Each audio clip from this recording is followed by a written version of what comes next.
Қайырлы күн, құрметті біздің әлеуметтік желі қолданушы оқырмандар. Оқуға құштар мектеп республикалық жобасын жүзеге асыру және 2020-2025 жылдарға арналған білім беру ұйымдарының кітапханаларын перспективалық дамыту жол картасы аясында 2023 жылдың атаулы күндері мен оқиғаларының күнтізбесі жасалды. Мектеп кітапханасы ақын, сазгер Ақан Сері Қорамсаұлының туғанына 180 жыл толуына орай суырып салма Ақан Сері Қорамсаұлы атты танымды сағат өткізеді. Арқаның ардагері атанған Ақан Сері өз өмір сүрген дәуір шындығын ән, музыка, өлең жыр туындылары арқылы бейнелей білген ұлы суреткер, дарынды композитор. Асыл өнерімен де, жеке бас әдет мінездерімен де, сән салтанатымен де даралана көзге түскен қазақтың ең қадірлі серісі. Жақсылық пен әділеттілік жолын белін бекем буған, ақыл парасаты биік саналы гуманист. Ол ақынның айтқыры, әншінің саздысы, сазгердің наздысы, серінің сейдіні. Ақанның туған жері асыл желек жамылған, қалың нулы, қалың нөсерлі, өзен сулы табиғаты бар, қалың қарағай мен көл көсір өзен сулы табиғаты бар, қалың қарағай мен ақ балтыр ақ қайың бой таластыра өскен көкшенің кербез сұлу атанған қасиетті жер. Болашақ ақын 1843 жылы Көкшетау уезінің Шалқар болысында үлкен Қоскөл жағасында дүниеге келді. Оның әкесі Жақсылық Қарауылдың орта жүз арғын тайпасына жататын ру тарайтын Малтабардың 5 ұлының бірі, Құдайқұлдың немересі, Жарқынның жалғызы Қорамса, ол бұлаң құйрық заманнан үлесін қағып қалу үшін жастай сауда-саттықпен айналысып, дүрілдетіп мол дәулет жинайды. Сол дәулетті шалқыған шаңыраққа ие болған перзент күтсе, жары жаңыл, жылара бір қыз тауып ат ұстарға зар қылады. Ақыры ақ тілеуі қабыл болып, 5 қыз енген дүниеге ақ жігіт атты ақ маңдайлы ұл келеді. Көп күттіріп көрінгенін еркелетіп атанасы Ақан атандырып жібереді. Ақаны Ақжолтай болып артынан Мұхамбет, Рамазан, Айберген деген тағы да 3 ұл туады.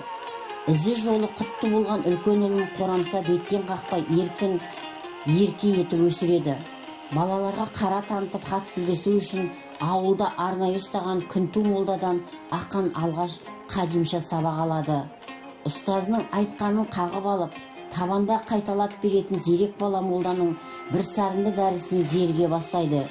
Өзінше ойлап, көрген білген өзінше бағалай бастаған ол, бірде ұстазымен бір шариғатқа таласып қап таяқ жейді де, шыбыққа сүйенген шариғатыңды ұрайын деп тайып тұрады.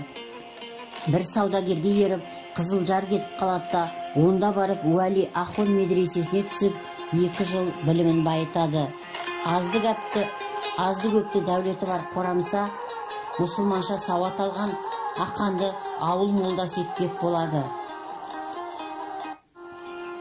Бірақ бала кезінен домбыра тартып, әнге өлеңге құмар болып өскен Ақан, басына сәлде орап мешіт ұстаудың орнына қайда жиын той, шілдақана, алтыбақаны бар жерге аңсар ауа береді.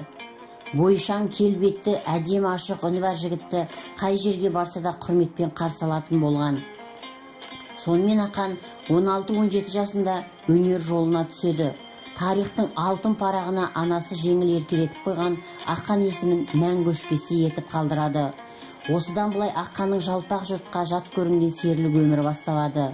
Сұлу киім, жүйрік ат, құмай тазы, алғыр бүркіт Ақанда болады. Қалың қарауылдың ойын тойынан көркі Ақан болады. Біріне бедеу мінгіздіп, біріне бүлде кигіздіп дегендей 15-20 жігітті өзі тәрбиелеп нөкер қылып алады. Жүргенде сол жігіттердің алдында қолбасшы оқшау отырады. Біресе боз атқа мініп ақ киген, біресе қара атқа мініп ақ киген, біресе қара атқа мініп қара киген, біресе торыға мініп күрең киген, басында бұлғақтаған үкі, қолында домбыра, аузында ән. Жігіттердің бәрі балуан, бәрі әншіл. Бірақ Ақанның әні өзгеше. Даланы күңірентіп, Ақан ән шырқаса, би билігін, кемпір өрнегін, сұлу кестесін қойып тыңдай қалады. қарауылдың қалың көздері. Аққанның әндері-ай деп күрсінеді. Сүймесе сері дермеді. Қалың қарауыл Ақанға сері деп лақап есім беріледі. Солай жүргенде Ақан бұрын атастырып қойған қалыңдығы Жұмат қожаның қызы Бәтиманы алады. Онымен 10 жылға жақын отасып тұрады. Бәтимадан бір ұл, 2 қызы болады. Сол кездегі дала өмірімен аса қызық жүйрік ат, қыран құс, алғыр тазы ұстау еді. Сері деген атаққа осы шаттар лайықтығын. Серінің ақындық жолы басқа халық ақындары сияқты дәстүрлі жолмен қалыптасады. Ақан өз шығармаларын жазып та шығарады. Сонымен бірге жатқа айтып ауызекіде таратады. Ақын еңбектерінде көп жырланған тақырып жастық, достық, махаббат, әйел тақырыбы. Ол қалдырған мұраның бәрі жүрек отының жалынындай терең толғаныстардың туындылары. Оның поэзиясы адамның сезім сырнайын тарта білген сыршыл да шыншыл поэзия. Әрбір сөзі азамат басына төнген қалың қара бұлттың тыныс тарылтар қапырғыған емес, нөсер жауын алдындағы жан жадыратар аспанның ақша бұлттары. Мұндай қасиеттер ең алдымен ақынның ғашықтық лирикасына тән. Ақан серінің ғашықтық лирикасының бір тобы аттары аталып, түстері түстеліп, өзінің ғашықтары Ақтоқты, Ұрқия, Жамал, Балқадиша, Мақпал сияқты белгілі адамдарға арналған. Ақынның ғашықтық жырларының енді бір тобы белгілі адамдарға немесе өзі ғашық болған қыздарға емес, жалпы қазақтың сұлуларына арналған. Бұл еңбектерінде Ақан сөз құдіретімен сұлу бейнелерін бірін-бірін асыра мүсіндеп бере алады. Жалпы саны 40 шақты өлеңді қатар қойып оқығанда бәрі де қыз сұлулығына арналған шығарма бола тұра, бірінің екіншісі қайталамайды. Әр қайсысы өзіне ғана тән өзгеше туынды болып қабылданады. Мәселен, Жайықтың ақ түлкісі аралдағы өлең арқылы сері аңсаған арулардың бейнесін жасауға болады. Сен болсаң, ал қызылгүл, асыл еркем, мен бұлбұл сайрап тұрған иран бағы, құрбыңа назарыңды бір салмайсың, кер тағы сияқтанып құландағы, қалқыған дариядағы сен бір кеме, ішінде бір шымшық бұрандалы, қайратпен қаһарманша бекінсең де, тәуекел маңдайында тұрамдағы, жайықтың сіз қоңырқаз қырандағы, біз сұңқар сізге тиген ұрамдағы, барып ем ілейін деп суға түсті, қаз екен дарияның сырандағы. Болмаса ақ тұлғынның балапаны, қай құстар іле алмаған бұрандағы. Сен болсаң адамзаттың асылысың, біз қанжар алтындағы, қынындағы. Ұнаса көңіліңе перизатым, жүре бер белің алып буындағы.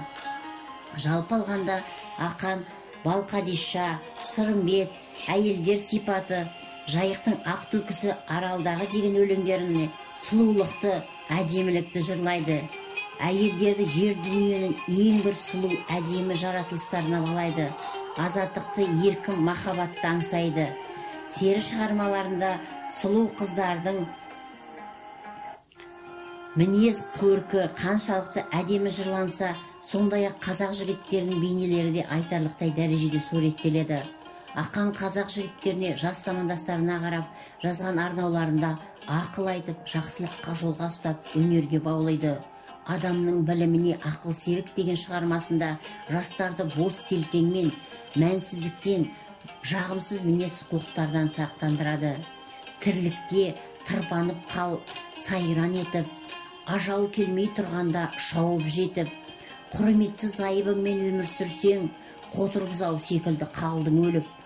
Тұрмысқа тірі күнде бол себепкер, отырма құр үйіңде бойға сеніп, талап қыл, азды көпті жұмса ойды, әр істің ақырын ойла көңіл бөліп.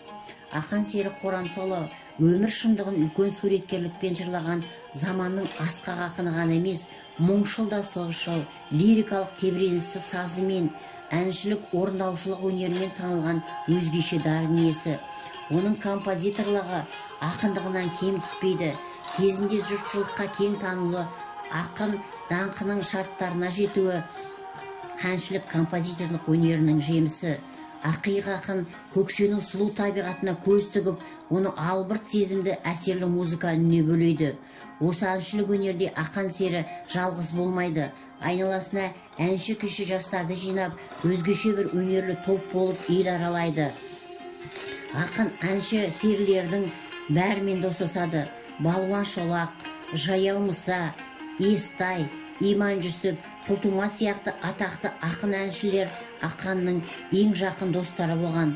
Олардың бәрі серінің әншілік өнеріндегі игі әсер еткен, композиторлық талантын жетілдіріп, шеберлік суреткерлік талғамын шыңдай түскен. Ол қазақтың ұлттық өнерін жетілдіріп, шеберлік суреткерлік талғамын шыңдай түскен. Ол қазақтың ұлттық өнерін профессионалдық биікке көтеріп, дәстүрлі өнерін классикалық үлгісін жасады. Қазақ мәдениетінің алтын қорына ақан серінің 50-ге жуық музыкалық поэтикалық мұрасы енді.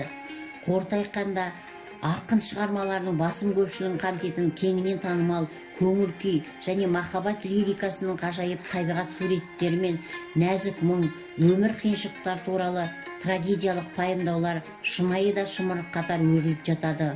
Оның стиліндегі жоғары жетістік пен таныстылық, ән иірімдерінің нәзіктігі, әуен әсемдігі, интонациялық суреттерінің молдығы, сазының биікке асқақ ырғақтары мен қайырымдарының ұзақтығы. Құлагер қайғысынан біраз уақыт өткеннен кейін шығармашылық шабытқа қайтадан оралған ақан сері махаббат мәселесін музыкада тағы көтерді. Жас 50-ден асқан шағында ақын бірде 3 сұлу қызды көріп, оларды былай деп мадақтайды. Біз бұлбұл қызыл гүлге тартқан сада, наркес көз, қалам қасты, лағыл бала, Иранның құсын зия тотысындай, гауһардан шыққан нәсіл тудың зада.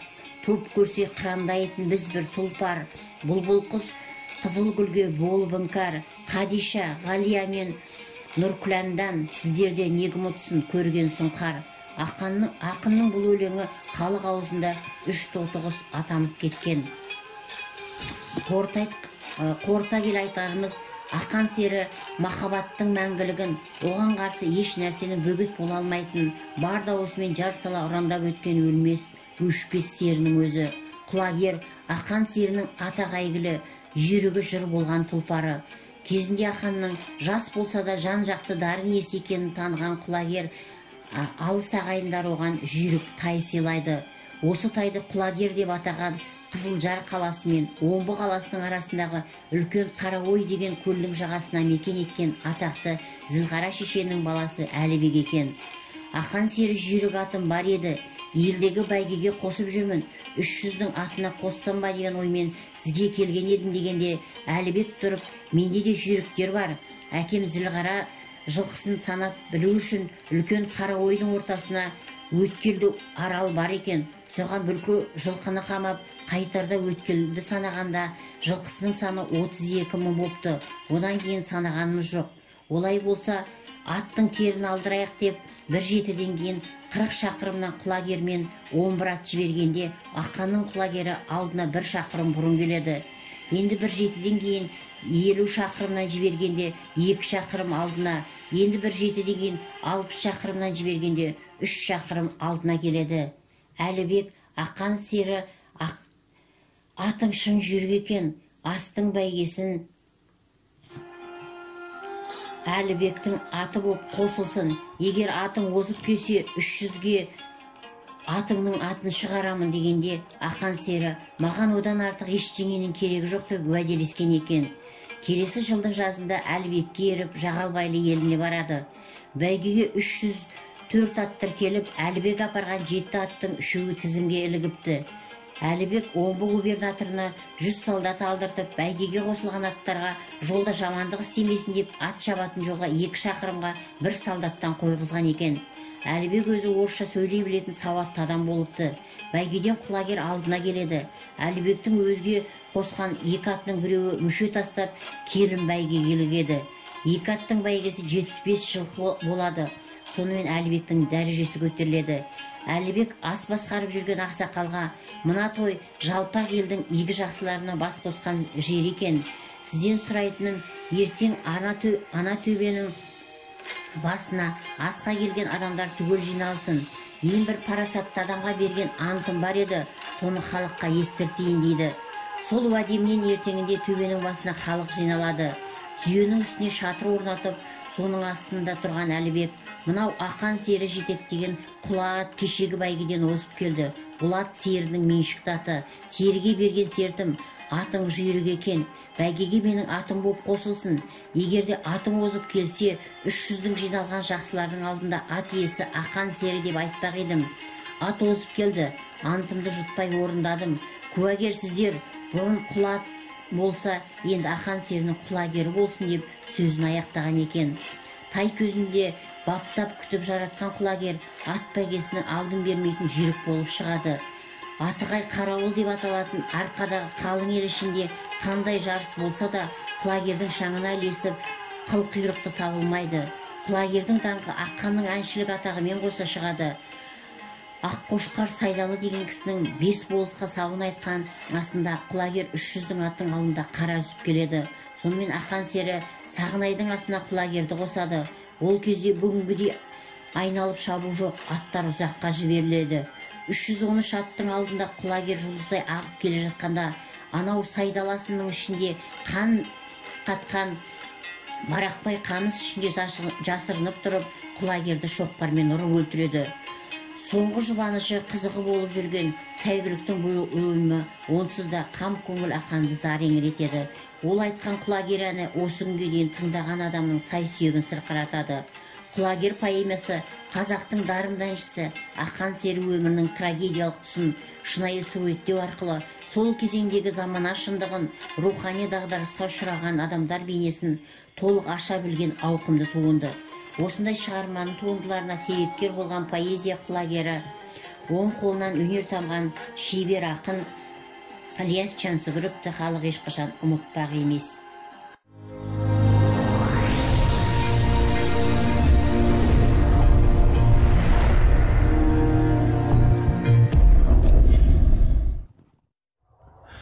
Шырмауық шығарындай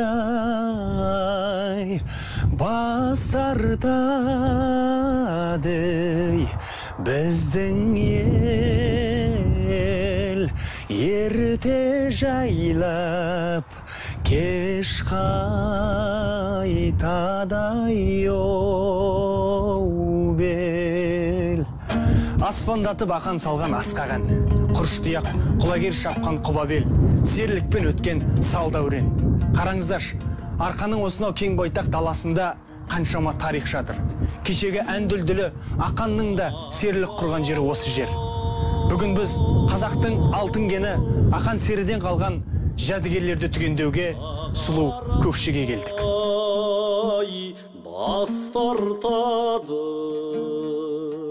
Ерке көкше, сұлу көкше, көруге көз жеткенмен суреттеуге сөз жетпейді. Аспанмен таласқан тау, іркілген көз жастай тұнып қалған 80 көл, бейші қыздай мың бұралған талғайың. Ішкен су, жұтқан ауа адам баласына әсер ететін шығар. Көкшенің осы баурайынан қазақтың талай тарланы түлеп ұшты. Солардың бірі әйгілі ақан сері. Ақанды құлагерсіз, құлагерді ақансыз елестету қиын. Бірі жалындаған жігіт шағында, бірі басына құрықтемеген құлынында біріне бірі жолдас болды. Бірінің атын бір аспандапты. Құлагер құнанында арлан қасқыр, дөненінде 8 арқар соққан дүлдүл. Бұл Көкшетау қаласына кіреберісте орналасқан құлагерге арналған ескерткіш. Ақанның көрген әділетсіздігін құлагер де көрді. Екеуі де еркін көсіліп, алаңсыз өмір сүруді армандады ғой. Тасқа айналған құлагер бейнесінен де сол еркіндікті аңғаруға болады.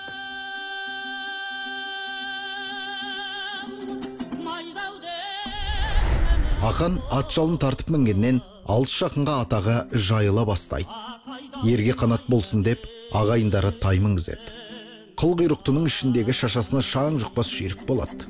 Бірде Жағалбайлы елінде 300-дің басы қосылған ұлан асыр ас беріледі.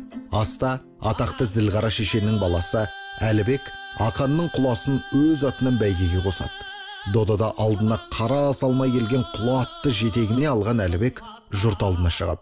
Бұл серінің меншікті ата, серіге берген сертім, атың жүйрік екен, бәйгеге менің атым боп қосылсын. Егерде озып келсе, 300-дің жиналған жақсыларының алдында ат иесі ақан сері ет деп айтпақ едім. Ат озып келді, антымды жұтпай орындадым. Куәгер сіздер, бұрын құлат болса, енді ақан серінің құлагері болсын деп сөзін аяқтаған екен. Міне содан бастап, ақан сері мен құлагердің аты қатар айтылып келеді. Қадірменді көрермен, біз қазір Көкшетау қаласындағы әдебиет пен өнер музейіне келдік. Ахаңнан қалған қандай жәдігер бар екен? Бірге көрейік. Әдебиет және өнер музейіндегі құнды жәдігерлердің бірі. Ол бізде темірден жасалған Адалбақан. Оның құндылығы не десеңіз, бұл арқаның Көкшетау аспанын әнмен, күн көрген әнмен баураған атақты ақан серіге тиесілі. Адалбақан өз уақытында киіз үйдің шаңырағынан шығып тұратын болған. 1 метрге, 1,5 метрге жуық шамасында, және оның шар басында қос жұдырықтай шар болат болған екен, күмістен соғылған. Сол жаңа алыстан қонақтар, әртүрлі адамдар келе жатқанда жаңағы күнге шағылысып, менмұндалап, бұл үй жаңағы қатардағы қарапайым адам емес, атақты сал серінің, ордасы сал серінің үйі деген тәрізді жаңағы мағынаны білдіріп көрсетіп тұрған екен. Адалбақан киім және тағы басқа үй мүліктерін ілуге арналған жабдық. Көбінесе бұтағы көп балапан қайың самырсыннан жасалады. Жас ағашты кесіп алып, қабығын аршығаннан кейін, оның бұтақтарын түп жағынан бір сүйемдей қалдырып, ұшын кесіп тастайды. Бұтақ түбірлерін бақанның бағытымен майыстырып иеді де, ұштарын қайыспен не мықты жіппен бақанның діңіне таңып, көлеңкеде кептіреді. Иілген бұтақтар жазылып, кетпейтіндей болып, әбден кепкенде таңғышты шешіп алады. Ұштарын үшкірлеп, ілгек жонады. Кейде Адалбақандағы ағашқа бөкеннің мүйізін бекіту арқылы да жасайды. Адалбақан сәнді болу үшін шеберлер оны сырттан әртүрлі бояулармен өрнектеп сырлап, бүршік бас алтын күміс шегелермен нақыштайды. Адалбақан Темірбек ұстаға арнайы жасатқан. Темір Адалбақан 3 бөлікке бөлініп жасалған. Адалбақанның ұзын түрек бойына геометриялық ирек сызықпен дөңгелек бедер түсірілген. Сол ұзын түрекке ат басты тәріздендіріп, киім ілгіш ілгектер шендестірілі бекітілген. Әрі ілгектерге де ат басын айқындап тұратын бедерлер түсірілген. Төменгі жағы жерге қағылып, орнықты тұратында етіліп, 3 бұтты қазақ сипатында немесе қыран құстың аң бүрір шеңгеліне де ұқсата жасалған. Ал ең үстіңгі үстік ұшына өз кезінде үлкендігі қос жұдырықтай болатын күміс шарболат бекітілген екен. Қазіргі уақытта шарболаты жоқ. Ұзындығы 5 метрге жуық. Материалы темір. Адалбақанды музей қорына 90-шы жылдардың басында ақан серінің үрін бұтаға, Сарыөзек ауылының тұрғына Қайша Нұрғазина әжемізден музей қызметкерлері жинақтау жұмысы кезінде аттай қалап алған екен. Ақан әннің перісі, елдің ерке серісі. Салған әні 6 құрлықтың әр жақ бер жағындағы иісі қазақтың құлағына жетті. Өнердің құдіреті болар, әкесі Қорамса азан шақырып қойған атына ел сері деген қосымша есім берді. Сөйтіп, арқана әнге бөлеген Ақжігіт атты 6 алашқа ақан сері атанып кетті. Шынын айтқанда ақанның біраз нәрселері кішкене ел ішіндегі бір жұмбақ, аңызға бергісіз бір әңгімелермен көп көмкеріліп кетті де, ақанның шынайы толық бір тұлға бейнесі кейінгі ұрпаққа анық, бір қанық жете қойған жоқ менің түсінігімде. Өйткені ақанның өзі де өзінің шығармашылығы да сол 20-шы жылдардың аяғы 30-шы жылдарға жеткен қуғын көрген. Мынау атақты Сырымбет дейтін әні бар ғой. Ауылым қонған Сырымбет саласына болдым ғашық Ақсұңқар баласына деген. Осыны сол 20-шы жылдары мынауағы Қызылотау құрып жүрген кезде сол анау Қызылотауға келген қыз-жігіттерге ән үйретеді екен. Комсомолдар. Сонда енді біреу ақанның әні деп айтпайды, қалған деп, немесе өзінің жасқа басқа бір жағындай қосам жарласып бір автор тапқан болу керек. Қалай болғанда да осы ақан серінің жаңа Сырымбетін жаңағыдай мына көпшілікке таратқан ғой. Сонда ақан деген бір сөз жоқ, ол ақанның ән деген. Және екінші ана мәтінді өзгертіп жіберген екен. Сонда жаңағы болдым ғашық Ақсұңқар баласына дегенді болдым ғашық еңбекші баласына деп осылай өзгерткен. Осындай қиянатқа ұшыраған жағдайлары бар. Әкесі Қорамса, анасы Жаңыл қарапайым шаруа адамдары. Дегенмен көкірегі даңғыл ата-ана баласының бағытын білгесін, бетінен қақпай, белін буып ер жеткізген. Азан шақырып қойған ата Ақжігіт кейін еркелетіп ақан деп кеткен екен. Әкесі 13 жасында ауыл молдасына оқуға береді. Сауатын ашқаннан кейін Қызылжардағы Уәли медресесінде 3 жыл оқиды. Туғаннан зерек Ақжігіт осы жылдары оқуы біткеннен кейін туған ауылына келіп, бір жолата өнерге бет бұрады. Осында атақты Науан Қазірет атанып кеткен Наурызбай Таласұлы деген Қазірет болған, қари адам болған. Мына мешіт сол кісінің атында. Сол екеуі туған бажа. Тінәлінің 2 қыз, 3 қызы, соның екеуі ең үлкені Бәтимәні жаңағы Наурызбай Науан Қазірет алған екен. Онан кейінгісі Ұрқия. Енді Науан мен ақанның арасында сондай керемет бір жолдастық, сырластық, аға бауырлық жақсы бір қарым-қатынас болған. Сондықтан анау жаңағы ақанның көзі, көңілі Ұрқияға түскен уақытта осыған үлкен дем берген, қолдау көрсеткен, ел ішінде үлкен ықпалы бар, дінбасы ғой қалайша айтқанда.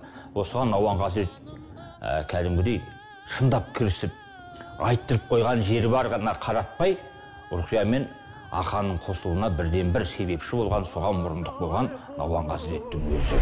Әр заманның қадау-қадау тұлғасы бар. Қорамсаның ақаны өз дәуірінің дарасы. Сол тұста ғари атанған Қазірет Науанмен сөз жарыстырып, Құран сөзін дәйек қылып бірнеше жерден тұқыртқаны бар. Бұл серінің діни сауатының өлшемі. Араб, орыс тілдерін жақсы білген, қаланың да даланың да заңына жүйрік болды. Қарашаға қамқор, қайырымсызға қатал еді. Өзі де жігіт боп гауһар тастай асыл болса, әлсізге жаны кілең ашыр болса деп кесті ғой жігіт сынын. Ақандай алыптар қазаққа қайта бұйырар мекен. Жаңылдай жақсы аналар аман болса, туатында шығар. Шынында да ақан сері ол енді өнерпаз, көңілді көтеру, жаңағы енді түсінікті ғой. Серліктің да, салдықтың да, халықтың эстетикалық талап тілегінен шығу керек болды. Үлкен бір шоу сияқты бір сонда өнер, қазіргі тілмен айтатын болсақ. Бірақ ақан серінің осы жеңіл-желпі емес, бір терең философиялық ойдан шыққан бір сөздерінде біз ескеруіміз керек сияқты. Ақан сері айтады: су шықпас, қанша қазсаң тау басынан, қазақтың дау кетпейді сау басынан. Сеніскен, серттескен досы жау болып шықса, ер жігіт жаңалады тәубасынан.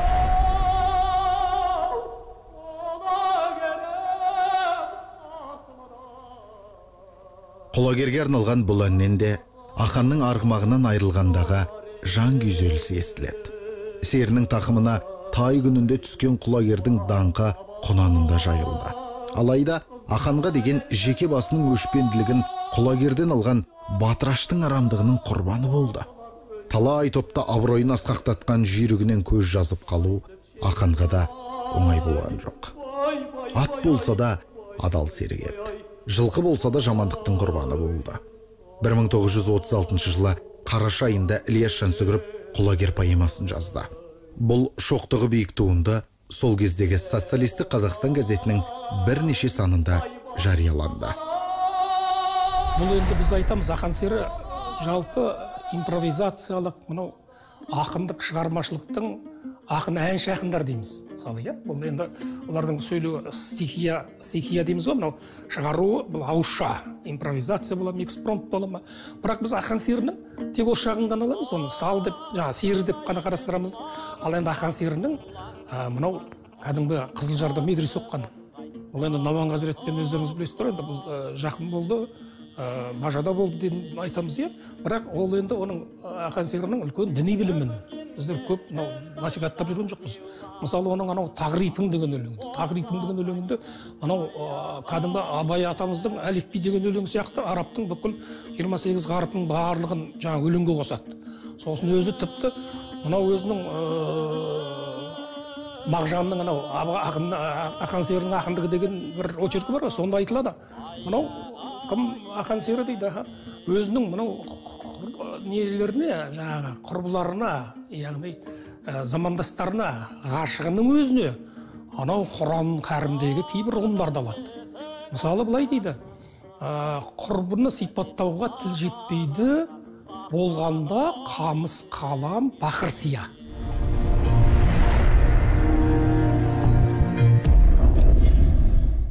Әдебиет және өнер музейі құрыла бастаған жылдары ғылыми қызметкерлеріміз жинақтау жұмыстарын ел арасына шығып жүргізген екен. Сол жылдары белсенді атқарылған жұмыстардың нәтижесінде қазақ халқының өнеріне, тарихына, әдебиетіне тән көптеген құнды жәдігерлер жинақталған. Солардың бірі осы зингер тігін машинкасы. Бұл 19 ғасырға жататын тігін машинкасының тарихы неде деп ойлайсыздар ғой? Бұл тігін машинкасы кезінде Ақан серінің өзі ғашық болған Ақтоқты сұлуға тиесілі екен. Бұл тігін машинкасын кезінде ғылыми қызметкеріміз болып істеген Кәрім Ильястегі Зеренді ауданы Қызылағаш ауылында тұратын Жалмұқанның ұрпақтарынан сұрап алған көрінеді. Бірақ Жалмұқанның ұрпақтары бұл зингер машинкасын Ақтоқты әжеміздің көзі ғой деп бергісі келмей біраз қиғылық салған екен. Алайда ғылыми қызметкеріміз осындай тарихта қазаққа құны ортақ жәдігерді музей қорына тапсыруға көндірген екен. Бұл бүгінгі күні музей қызметкерлері мақтанышпен дүйім жұртқа көрсете алады. Қазақстан газетіне тігін машинасының 1912 жылғы 8 санында жарияланған жарнамасы. Газет редакциясын басқарған Жантас Сафуллин. Ескерту: аударма стилистикасы сақталды. Қаперлеріңізде болсын. Істігетін машинаның ең жақсысы һәм ең мықтысы Зингер атты компанияның магазиндерінде ғана сатылады. Қақтары арзан, 20 сомдықтары да бар, һәм несиеге де сатылады. Айға 1 сомнан яки 2 сомнан беріп тұрсаңыз, Зингер қарай береді. Және бір пайдасы, мәшине алған адамдардың қатына яки қыз балалара кесте тігісін үйренгілері келсе, Зингер бір тиын ақша алмай, түрлі әдемі кесте тігулерін үйретіп шығарады. Зингердің магазиндері барлық шаһарларда бар. Енді ол кісінің өмірінде Ақтоқты сұлудың алатын орны ерекше. Енді сол Ақтоқты сұлу өмірде болған адам, Ақтоқты сұлудың алдымызда тұрған домбыра ұлы сұлтанның домбырасы. Яғни бұл домбыраны жасөспірім сұлтанға әкесі жасатқан екен. Сол домбыраны мысалға сұлтанның өзі ойнаған. Оның бір ерекшелігі, енді шебердің өзінің ерекшелігі болу керек, тақтайды тұтас ойып жасаған ағашты қарағайды, бірақ артында өзінің бір қолтаңба іспетті бір бедерлері бар мінекей. Оны жапсырылмаған ешқандай желіммен, яғни сол ағаштың тұтас өзіне ойып жасаған бедерлері. Шебері істеген шебері белгісіз. Бұл домбыраны жинақтау жұмыстары кезінде музейдің ғылыми қызметкері, әуесқой сазгер, журналист Кәрім Ильясов сол өңірді аралап жүргенде туыстарынан аттай қалап алған музейге. Сол музейдің қазіргі ең құнды жәдігерлердің қатарында тұрған біздің мұрамыз.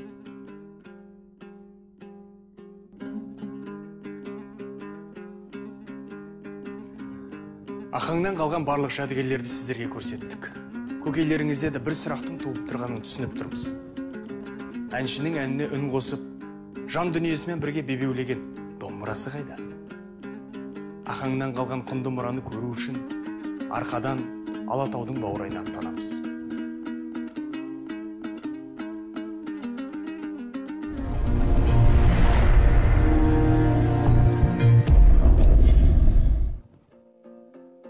Артында 50-ден астам ән, 30-ға жуық өлеңі қалған жыр жампозының тағы да бір жәдігері бар.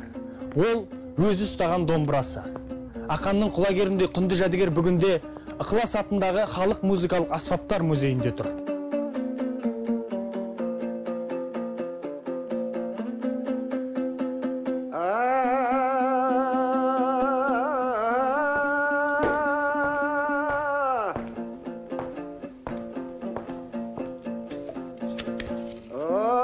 Жастығай мен не қылдым алдағандай, басында бір адамның қалмағандай. Бұл Ықылас атындағы халық музыкалық аспаптар музейі. қазақтың тарихындағы арғы бергі әнші күйшілердің домбырасын қосқанда 1000-нан астам аспап сақталған. Ал бұл біз іздеп келген Аханның домбырасы. Ақан серінің домбырасы екшекті, қалақша пішінді музыкалық аспап, шанағы тұтас ағаштан шауылып жасалған. Мойны мен басы тұтастай қайың, бет тақтайы қарағайдан ойылған. Ұзындығы 85 сантиметр, мойын ұзындығы 54 сантиметр. 2017 жылы реставрациядан өткен. Домбыра Ақтоқтының ұрпақтарында сақталған. Жазушы Сәкен Жүнісов Ақан серінің өмірі мен шығармашылығын зерттеп жүргенде қолына түсіп, өз үйінде сақтаған. 2017 жылы Сәкен Жүнісовтың қызы Гүлмира Сәкен қызы жәдігерді осы музейге табыстаған. Дәуренді мендей сүрген кім бар екен? Сонда да қызығына бір қамбадым. Ақан шынында 8 қырлы бір сырлы асқан дарын иесі. Сыршылда мұңшыл сазы, асқақ үні қандай. Ақан сал Біржанның төл шәкірті. Сері туралы тың деректер жинап құрастырғандардың бірі Сәкен Сейфуллин. Мағжан Жұмабаев, Ілияс Жансүгіровтер зерттеп, әдебиеттен өз орнын алып берді. Туған жері, ғашықтық, азаматтық әндерінің бәрі сол тұста ел арасына кең таралды. Сол әндерін тереңдете зерттеген Ілия Жақанов, Әміре Қашаубаев, Жүсіпбек Елебеков, Манырбек Ержанов, Қайрат Байбосынов секілді дарынды әншілер орындады. Бүгінде Ақаннан қалған мұраны насихаттап келе жатқан өнерпаздың бірі Ерлан Ырысқали. Құлагерді орындау үшін әншіге ең алдымен кең тынысты дауыс қажет. Оған екінің бірі егіздің сыңарының дауысы келе бермейді. Одан кейін мына одағай сөздер дейміз ғой, әннің арасындағы одағай сөздердің өзін Ақан сері мән мағынасыз ала салмайды. Оны сол өзіне керекті, өзінің ішкі ойын жеткізетін сәтте мынау адамның тілі қысқарып қалады ғой. Сөз жетпей қалған тұстағы сезімді осы одағай сөз арқылы мына әуеннің әрін ашу үшін пайдаланады Ақан. Шопеннің сөзі бар ғой, музыка біткен жер, сөз біткен жерден музыка басталады деген. Міне соның айшықты бір көрінісі осы Ақанның әндеріндегі, әсіресе осы құлагердегі одағай сөздерден ақ байқауға болады. Анау қайырмасында мысалы сандал керім-ай, бүріп-ай, дай-дай, беу әри-ай-дай-ау деп өксікті қылған кезде тулап тұрған сезімді осы әуенге осындай бір лексикалық сөздер арқылы өрнектеп жеткізе біледі. Ақанның шоқтығы биік әндерінің бірі Балғадиша. 1925 жылы Әміре Қашаубаев Парижде өткен көрмеде орындаған болатын. Бір ғасырдан асса да қазақ аспанында қалықтап тұрған неткен өміршең ән. 2003 жылы белгілі музыка зерттеушісі Жарқын Шәкәрімұлы Мәскеу мемлекеттік архивынан алып келіп, Қазақ радиосының алтын орнына тапсырған болатын.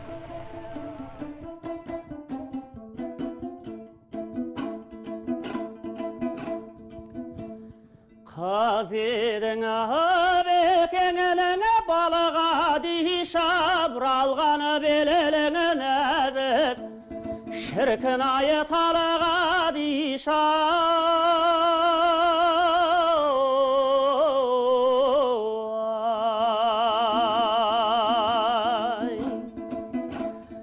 Сексені қызы серібіні қабы шықса дағы, ішінде қарырабы басыңы, пашіркіні қаны Қадиша.